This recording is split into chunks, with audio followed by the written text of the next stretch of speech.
打喷嚏。Why didn't you say anything to me? I just sneezed. Don't you care about me?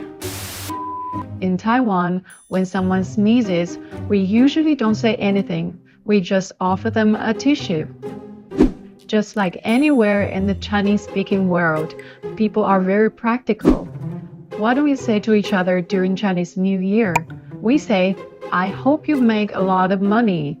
恭喜發財，恭喜發財，恭喜發財。Because when you have a lot of money, you're more likely to be happy, right?